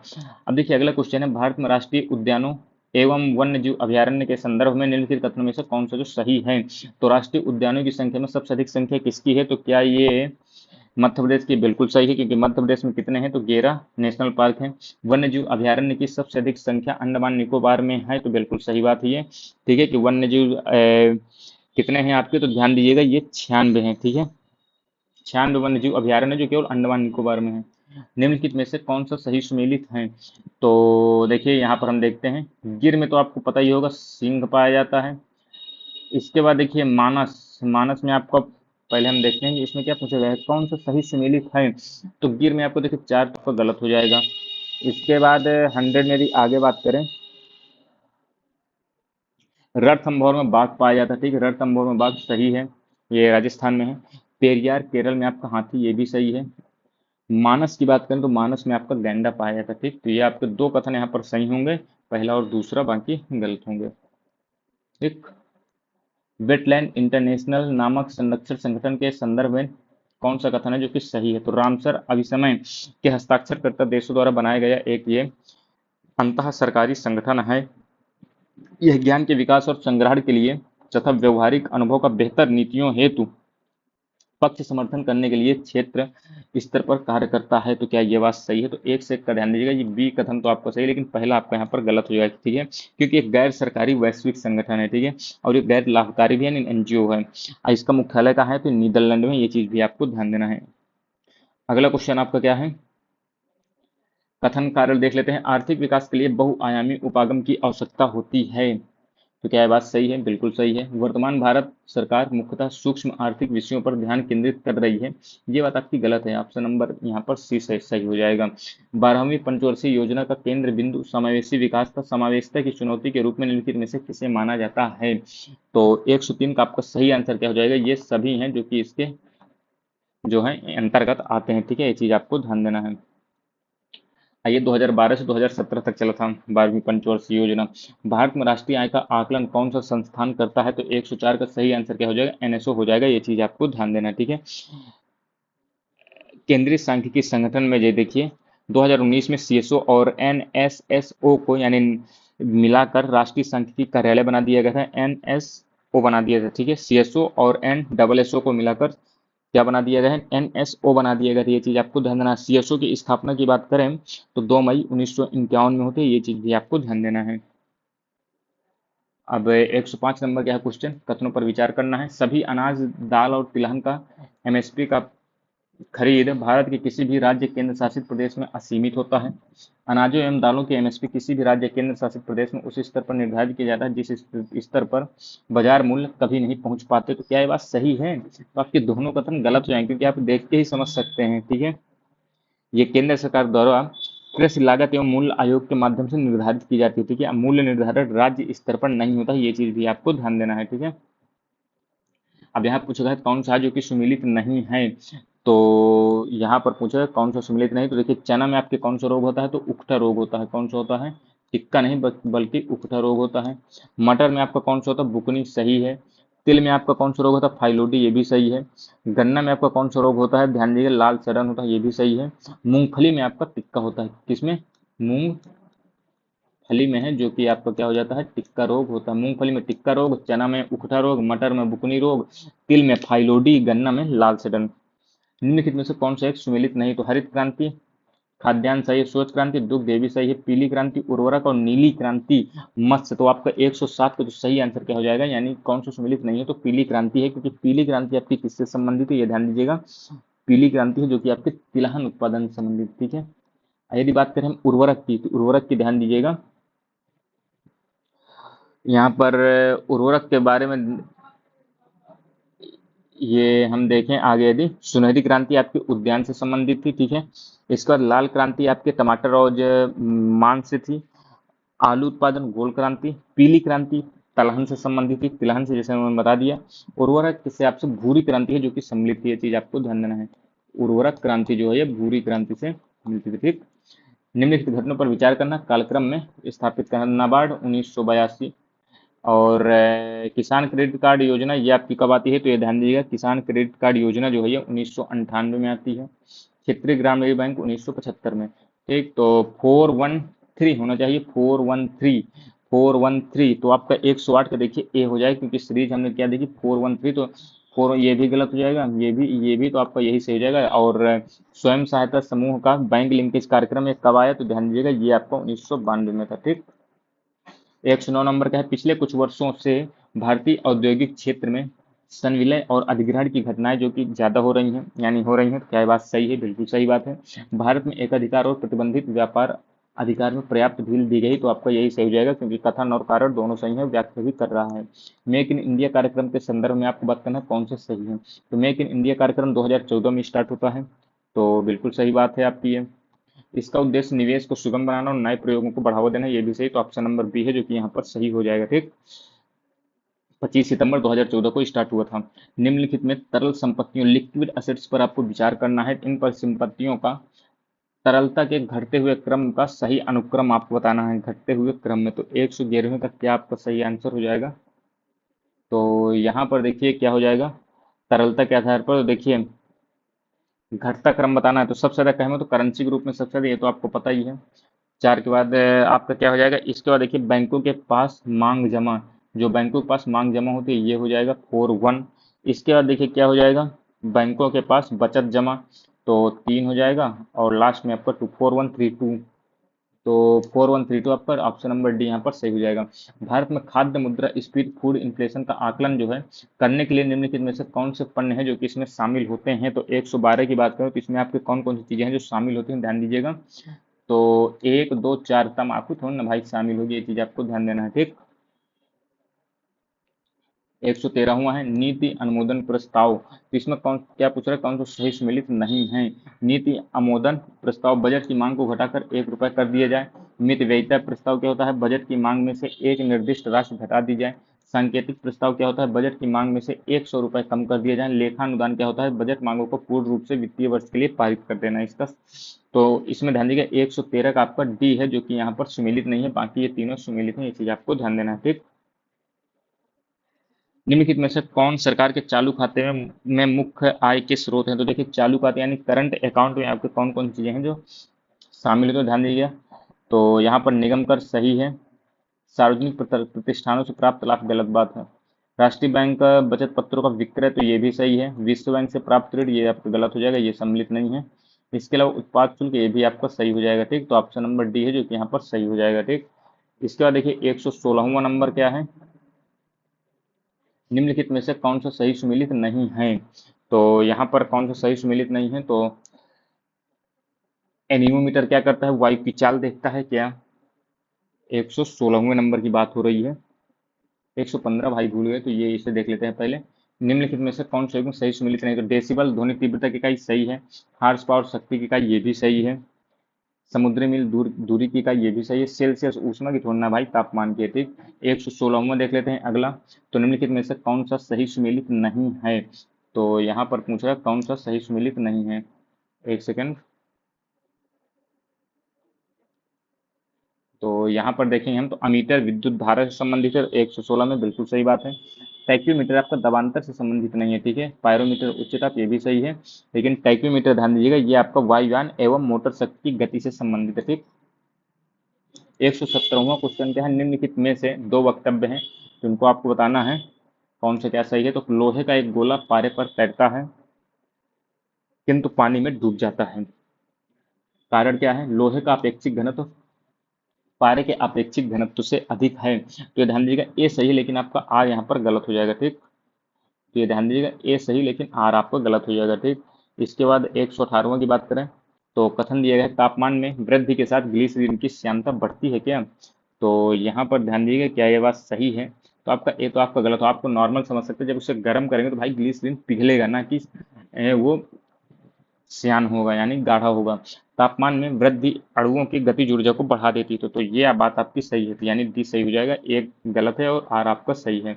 119वां क्वेश्चन है ध्वनि तरंगों के संबंध में निम्नलिखित कथनों में कौन सा सही है। तो कथन क्या है, जब हम ठोस से गैसीय अवस्था में जाते हैं तब ध्वनि की गति कम होती है। तो क्या ये बात सही है, तो आपकी ये बात तो हमें सही लग रही है। इसके अलावा आगे बात करें, किसी भी माध्यम में जैसे ही हम तापमान को कम करते हैं वैसे ही ध्वनि की गति बढ़ जाती है, बिल्कुल गलत बात है ये। तो दूसरा आपका गलत होगा, दूसरा गलत होगा, ये खत्म ये खत्म। ध्वनि की गति कांच के माध्यम की तुलना में एल्युमिनियम के माध्यम में कम रहती है, तो ये भी बात आपकी गलत है, यानी सी नंबर यहाँ पर सही होगा केवल, यानी एक है जो कि कथन सही रहेगा। 120वां क्वेश्चन क्या है, 120वां क्वेश्चन की बात करें तो बर्फ का टुकड़ा पेय को ठंडा करता है। तो क्या ये बात सही है, ठीक है। बर्फ पिघलने के साथ पेय से गुप्त ऊष्मा लेता है जिससे पेय ठंडा हो जाता है, ये आपका सही हो जाएगा, ऑप्शन नंबर ए। ठीक है, कथन और कारण दोनों से ही व्याख्या भी कर रहा है। कांच के प्रिज्म से पारित होने पर श्वेत प्रकाश विभिन्न रंगों के प्रकाश में विच्छेदित हो जाता है, कारण क्या है इसका। तो यहाँ पर ध्यान दीजिएगा, प्रकाश के विभिन्न रंगों के लिए कांच का अपवर्तनांक भिन्न होता है, ये बात आपकी सही हो जाएगी। 121 का ए नंबर है जो कि यहाँ पर सही हो जाएगा। 122वां क्या है, सोडियम क्लोराइड और नैप्थलीन के मिश्रण को अलग किया जा सकता है, कैसे अलग किया जा सकता है। तो 122 का आपका क्या सही आंसर हो जाएगा, ध्यान दीजिएगा, ऊर्ध्वपातन के माध्यम से इसे हम अलग कर सकते हैं। ठीक, अब देखिए कपूर का तापन, तो कपूर का तापन आपका 123 का यहाँ पर ध्यान दीजिएगा क्या सही हो जाएगा, ए का तो 4 हो जाएगा। ठीक, ए का 4 जैसे मिलाएंगे तो सी और डी गलत हो जाएगा। कमरे के ताप पर जल वाष्प का शीतलन ये किसके कारण होता है, तो बी का आपका क्या हो जाएगा, बी का संघनन हो जाएगा। ठीक है, कंडेंसेशन, तो बी का 3 हो जाएगा, ए का 4 बी का 3, ऑप्शन नंबर ए यहाँ पर सही हो जाएगा।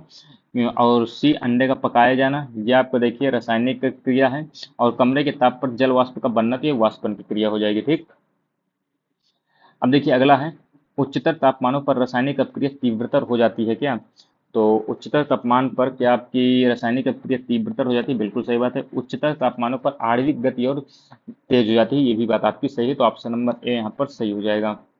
निम्नलिखित कथनों पर विचार करना है। कठोर जल जो है उपयुक्त नहीं होता है पीने के लिए। सही बात है, पीने के लिए उपयुक्त नहीं होता है। साबुन से कपड़े धोने के लिए, क्या साबुन से कपड़े धोने के लिए भी नहीं होता है, ये भी बात सही है। बॉयलर्स में प्रयोग किए जाने के लिए, ये भी सही है। फसल की सिंचाई के लिए, यानी चारों में ये उपयोग नहीं किया जा सकता, ये चीज आपको ध्यान देना है। 126वां आपका क्या है, तो 126वां नंबर क्या है, पोटेशियम ब्रोमाइड। ये किससे संबंधित है, ब्रोमाइड बारूद। 126 है, तो 126 का ध्यान दीजिए, ये पोटेशियम ब्रोमाइड की बात कर रहा है, तो ये फोटोग्राफी से संबंधित है। ठीक है, ये चीज आपको ध्यान देना है, ना कि बारूद से। बारूद में आपका नाइट्रेट आता है, बी का क्या आ जाएगा, बी का 4 हो जाएगा। ठीक है, एक सेकंड, ए का ए का 2 हो गया, अब बी का 4, तो ऑप्शन नंबर ए सही हो जाएगा। सी का 1 हो जाएगा। पोटेशियम सल्फेट उर्वरक, अब पोटेशियम टाइट्रेट ये बेकरी से संबंधित हो जाएगा। ठीक, टाइट्रेट आपका खाने के काम आता है, ये तो आपको पता ही होगा। अब आगे बात करते हैं 127 नंबर, तो सूची 1 सूची 2 है। पक्षी के अध्ययन क्या कहते हैं, ऑर्निथोलॉजी। वंशानुगति, तो एक बी का 4, ए का 3, अब बी का 4, बी ऑप्शन नंबर बी सही हो जाएगा। सी का क्या हो जाएगा, इकोलॉजी, जीवाश्म का पेलियो बायोलॉजी हो जाएगा आपका। ठीक, इसका देखिए ये भी मिलान करने को है।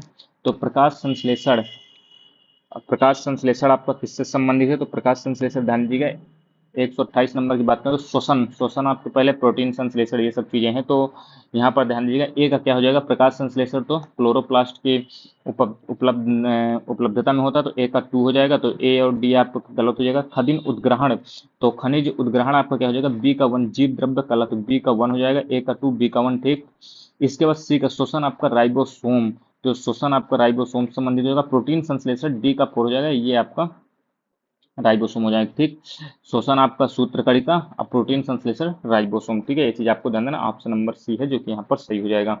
अब आगे बात करें तो कथन और कारण दिए गए हैं। तो भारत में संतान के लिंग निर्धारण में स्त्रियों की प्रमुख भूमिका होती है क्या, तो क्या ये बात सही है, तो ये आपका गलत हो जाएगी। स्त्रियों में 2 एक्स गुणसूत्र होते हैं, तो देखिए ए गलत है, आर आपका सही है यहाँ पर। ठीक है, क्योंकि 2 यक्ष इनमें होते हैं, और यक्ष वाई जो है ये मनुष्य का होता है, ये चीज आपको ध्यान देना है।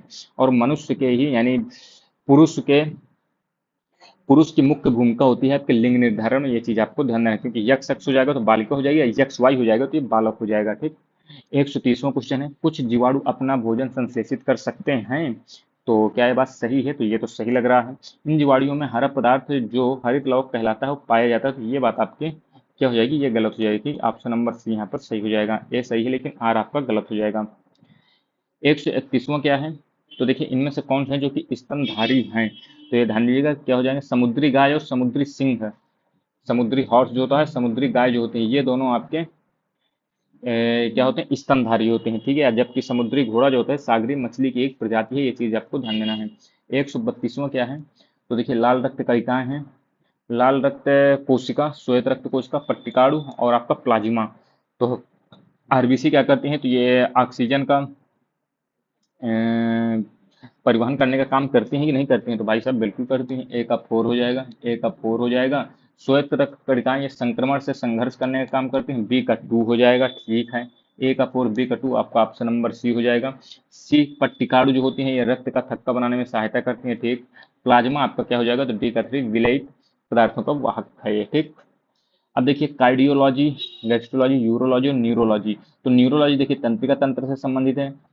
गैस्ट्रोलॉजी ये आपका देखते हैं, कार्डियोलॉजी श्वसन ये भी सही है, लेकिन आपका जो न्यूरोलॉजी ये तंत्रिका तंत्र से संबंधित नहीं है भाई साहब, किससे संबंधित है, तो ये ध्यान दीजिएगा, ये आपका यूरोलॉजी का संबंध, आपका न्यूरोलॉजी जो है ना, यहाँ पर क्या पूछा गया है, अरे भाई साहब कौन सा सही सुमेलित है आपसे पूछा गया, यही तो हम भी सोच रहे हैं भाई हो क्या रहा है। तो देखिए कार्डियोलॉजी का संबंध आपका किससे है, तो हृदय से है, ध्यान दीजिएगा हृदय से है। गैस्ट्रोएंट्रोलॉजी जो है इसका संबंध आपका मूत्र से नहीं है, बल्कि किससे है, तो गैस्ट्रोएंटरोलॉजी का संबंध पेट और आंत से है। इसको देखिए यूरोलॉजी, ये पाचन तंत्र से थोड़ी ना है भाई, यूरोलॉजी का संबंध मूल तंत्र मल मूत्र से संबंधित है। न्यूरोलॉजी ये आपका तंत्रिका तंत्र, ये आपका सही हो जाएगा। ठीक है, क्योंकि यहाँ पर तंत्रिका तंत्र यही आपका है जो कि सही रहेगा। ठीक, इसके अलावा आपका गलत हो जाएगा। अब आगे बात करें 134 नंबर क्या है, तो अंतःस्रावी ग्रंथियों की सूची 1 और सूची 2 आपको दी हुई है, तो यहाँ पर आपको सुमेलित करना है इनको। ठीक, तो जनन ग्रंथि से आपका कौन सा निकलता है? जनन ग्रंथि से देखिए प्रोजेस्टेरॉन है, तो ए का 2 हो जाएगा, ए का 2 आप मिलाएंगे तो ऑप्शन ए और डी यहाँ पर एलिमिनेट हो जाएंगे। इसको देखिए पीयूष ग्रंथ से आपका कौन सा निकलता है, तो ये ध्यान दीजिएगा, पीयूष ग्रंथि वृद्धि हार्मोन है, तो बी का 3 हो जाएगा, बी का 3 तो ये ऑप्शन नंबर सी हो जाएगा, सी का 1 हो जाएगा। इंसुलिन अग्नाशय से ये आपका इंसुलिन निकलता है, अधिवृक्क से आपका कार्टिसोन है जो कि निकलता है, ठीक है, ये चीज भी आपको ध्यान देना है। अब अगला है विटामिन ए। तो देखिए सबसे पहले तो आपको पता ही कौन सा सुमेलित नहीं है, ये पूछे तो विटामिन सी नींबू सही है। इसके बाद क्या हो जाएगा, विटामिन डी कॉड मछली के तेल, ये भी सही है। विटामिन बी 6 धान का चोकर, ये भी सही है। विटामिन ए आपका संतरा थोड़ी ना होगा भाई, विटामिन ए का रासायनिक नाम क्या है, तो रेटिनॉल है। इसकी खोज मैकुलम ने की थी। इसका स्रोत क्या है, गाजर हो गया, दूध हो गया, अंडा, पनीर, ये सब चीजें हैं जो किसके स्रोत हैं। इसका देखिए 136 नंबर क्या है, जुलाई 2023 में पर्यटन मंत्रालय भारत सरकार के अनुसार वर्ष 2022 में सर्वाधिक विदेशी पर्यटक जो है कहाँ है, तो ध्यान दीजिएगा 136 का सही आंसर क्या हो जाएगा आपका, ऑप्शन नंबर ए हो जाएगा, गुजरात में आए हैं, ठीक है, जुलाई 2023 की बात हो रही है। अक्टूबर 2023 में 16वें कृषि विज्ञान कांग्रेस का आयोजन कहाँ किया गया है, 137 नंबर में, तो इसका क्या हो जाएगा, कोच्चि आपका सही आंसर हो जाएगा। 138 की बात करें, एक सेकेंड, 138 की अब बात करें हम यहाँ पर, तो जुलाई 2024 में किसको भारतीय रिजर्व बैंक का भुगतान एग्रीगेटर लाइसेंस है जो कि प्रदान किया गया है, तो 138 का सही आंसर ऑप्शन नंबर डी हो जाएगा, टाटा पेप्को। इसका देखिए 139 नंबर क्या है, 16वें वित्त, एक सेकेंड, 16वें वित्त आयोग का अध्यक्ष अरविंद पनगड़िया को बनाया गया है, सही बात है। 16वें वित्त आयोग का सचिव सुमन बेरी को बनाया गया है, तो 139 की बात करें तो आपका ए तो सही, लेकिन आपका आर यहाँ पर गलत हो जाएगा, ठीक है, कथन एक सही लेकिन दूसरा आपका गलत हो जाएगा, ठीक है, ये चीज आपको ध्यान देना है। इसके बाद बात करें हम विश्व डिजिटल प्रतिस्पर्धात्मक रैंकिंग 2023 से संबंधित कथनों पर विचार करना है। इस सूचकांक में यूएसए ने शीर्ष स्थान प्राप्त किया है, क्या यह बात सही है, तो बिल्कुल सही बात है। इस रैंकिंग में भारत 49वें स्थान पर है, ये भी आपकी बात आपकी सही है, ठीक, तो दोनों कथन सही हैं। अब देखिए यहाँ पर कॉप 28 के दौरान लॉन्च किए गए ग्लोबल रिवर सिटीज अलायंस में कुल 10 देश शामिल हैं, तो क्या यह बात सही है, ये बात आपकी गलत है, क्योंकि यहाँ पर बात करें तो हम तो कुल 11 देश है जो कि शामिल है, ठीक है, 10 नहीं है। इसका मुख्य उद्देश्य नदी संरक्षण और सतत जल प्रबंधन है, ये बात आपकी सही, तो ऑप्शन नंबर बी है जो कि यहाँ पर सही हो जाएगा। इसके बाद 142 नंबर है, यहाँ पर देखिए कथन क्या है, जनवरी 2024 में भारतीय अंतरिक्ष अनुसंधान संस्थान यानी इसरो ने एक्सपोसैट उपग्रह को PSLV C58 प्रक्षेपण यान से प्रक्षेपित किया है, तो क्या यह बात सही है, बिल्कुल सही बात है। एक्सपोसैट खगोलीय स्रोतों से एक्सरे उत्सर्जन के अंतरिक्ष आधारित ध्रुवीकरण मापन में अनुसंधान से जुड़ा हुआ है, तो आपका ये भी सही, तो कथन एक और दो दोनों हैं जो कि आपके सही हो जाएंगे। यहाँ पर सितंबर 2023 में भारत सरकार ने किस देश में अपना दूतावास खोलने की घोषणा की है, तो कहाँ पर घोषणा की है, तो 143 का आपका सही आंसर क्या हो जाएगा, ध्यान दें, तिमोर लेस्ते हो जाएगा, ठीक है, ये चीज आपको ध्यान देना है। अब देखिए 144 है, आदित्य L1 भारत का प्रथम सौर मिशन है, क्या ये बात सही है, तो आपका ये बात सही है। इसे आंध्र प्रदेश के श्रीहरिकोटा स्थित सतीश धवन अंतरिक्ष केंद्र से प्रक्षेपित किया गया, ये भी बात आपका सही है। अगला क्वेश्चन है, अगस्त 2023 में वित्त मंत्रालय भारत सरकार द्वारा किस कंपनी को 13वीं महारत्न कंपनी का दर्जा है जो कि दिया गया है, तो ध्यान दीजिए ऑयल इंडिया लिमिटेड है जो कि 13वीं महारत्न कंपनी आपकी बन गई है। 146 क्या है, प्रोजेक्ट 17A के तहत निर्मित 7वें स्टेल्थ युद्धपोत का जलावरण अरब सागर में किया गया है, इसका नाम क्या दिया गया है, तो ध्यान दीजिएगा INS महेंद्रगिरी है जो कि इसका नाम है, ठीक।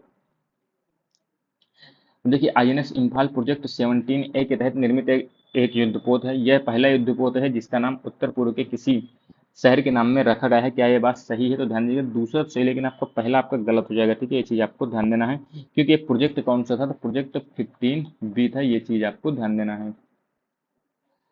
युद्ध अभ्यास और भागीदार देश, तो देखिए यहाँ पर क्या पूछ रहा है, कौन सा सही सुमेलित नहीं है आपसे, ठीक है, सही सुमेलित नहीं है पूछा गया है, तो देखिए MX विनबैक्स भारत वियतनाम सही है, नाम एक्स विन इससे समझ सकते हैं वियतनाम। सूर्य किरण भारत नेपाल सही है, और काजिन तुर्कमेनिस्तान थोड़ा ना, ये कजाकिस्तान से, ठीक है, ये चीज आपको ध्यान देना है, ये आपके किससे, कजाकिस्तान से है। इसके अलावा बोंगो सागर तो भारत और बांग्लादेश के मध्य है, ये भी सही है, तो आपका ऑप्शन नंबर सी यहाँ पर गलत हो जाएगा। अब देखिए कथन क्या है, 26 जनवरी 2024 को भारत के 75वें गणतंत्र दिवस समारोह में 2024 के मुख्य अतिथि फ्रांस के राष्ट्रपति इमैनुअल मैक्रोन थे, क्या ये बात सही है? तो बिल्कुल सही बात है।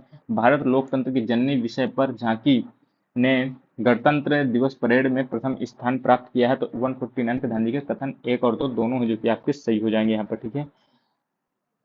तो ये चीज आपको ध्यान देना है। इसका देखिए आगे बात करें, 150 लास्ट है। डेनियल नामक तूफान किस देश में व्यापक जनधन की हानि की है इसने? तो ये ध्यान दीजिएगा, लीबिया है जहां पर व्यापक जनधन की हानि इसने की है। ये चीज आपको ध्यान देना। तो ये दोस्तों आपका इंपॉर्टेंट है, जो कि प्रैक्टिस सेट 2 है, इसे हमने कंप्लीट कर लिया। यदि आपको कहीं भी कंफ्यूजन लगता हो तो आप कमेंट बॉक्स में जरूर बताइएगा। बाकी वीडियो कैसे लगी जरूर बताइएगा, और चैनल को सब्सक्राइब जरूर कर लीजिएगा, क्योंकि ऐसे इसी चैनल पर आपको प्रैक्टिस कराई जाएगी। बाकी मिलते हैं अगले वीडियो में, तब तक के लिए दोस्तों धन्यवाद, जय हिंद।